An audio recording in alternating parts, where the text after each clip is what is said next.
Kathy, and Greg, you guys are going to be on this team. So let me have you kind of stand over here on the baseline of the out of bounds here. And then over here we'll have Ian Sterling. No, Paul, you don't have one. Terry, you got a putter? You can come over here and represent the students that would be playing for this team. Okay?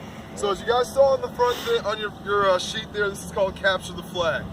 It's a game that I kind of created, had a dream about it after watching some funny war movie at night.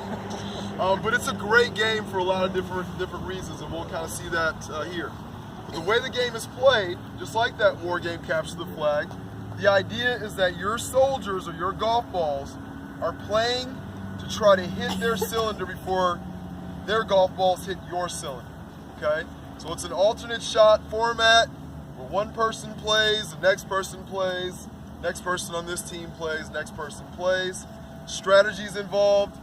You can either aim for certain gaps or places to place your ball.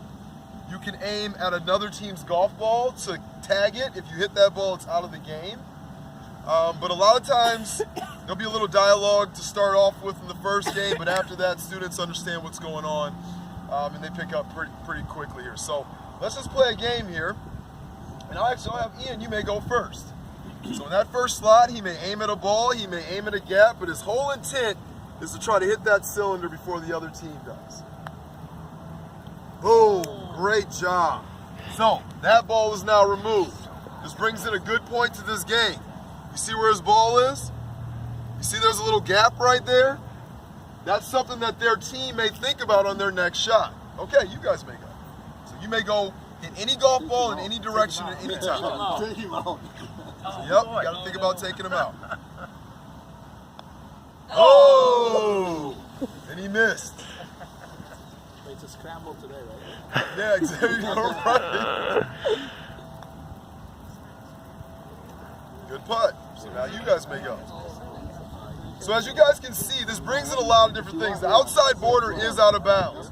If a golf ball goes out of bounds, that shot does not count, and the golf ball must be placed back where it was in the original spot. Yeah! So that's tagged and that's out of the game. So now, I guess you guys have always moved one yet. Can I step anywhere? Step anywhere. Brings in another good point. I leave that up to the coaches. Sometimes if you want to give them a gap away from the barrier, feel free. But sometimes I want them to be creative and think about how to actually make that putt if they have to worry about the barrier.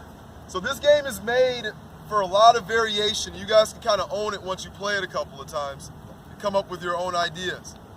Good job. You guys are excellent at this. What about playing defense, Coach?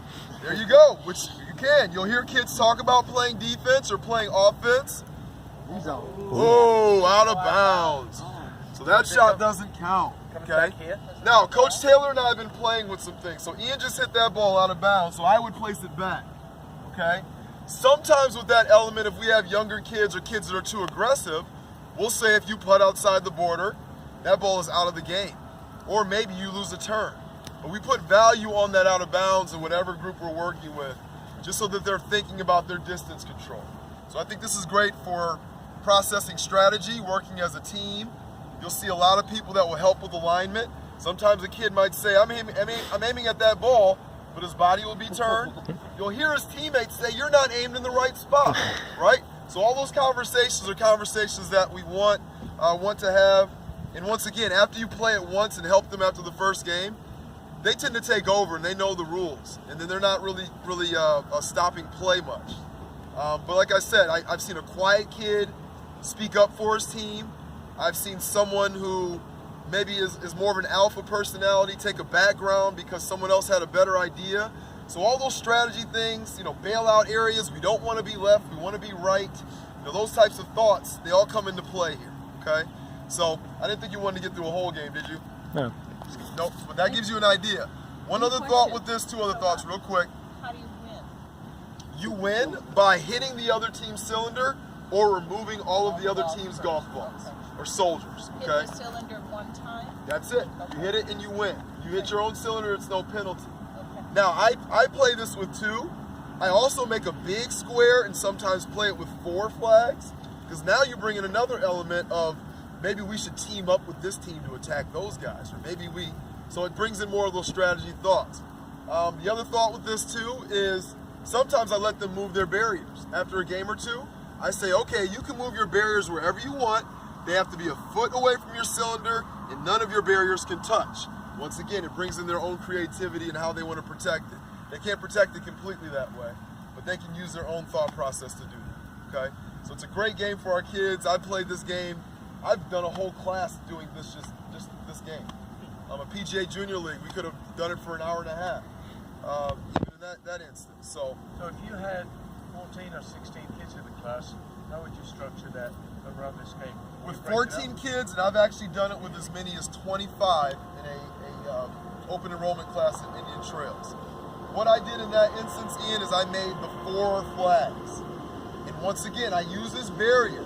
I never want any of those players walking in unless they're the ones putting. This is the board, I call it, the game board. What you'll see is you'll have one team that'll stand there. So once again, if we have 20 people and we add those extra flags, the same setup there, but 2 extra ones. Now we have the ability to kind of have 4 or 5 people standing on that line, 4 to 5 are here, 4 to 5. So it gets the jargon down a little bit, and they tend to focus. They tend to pay attention in this game for the most part, because they want to win. Those T-bucks come into play, especially for those player level classes. Any other questions?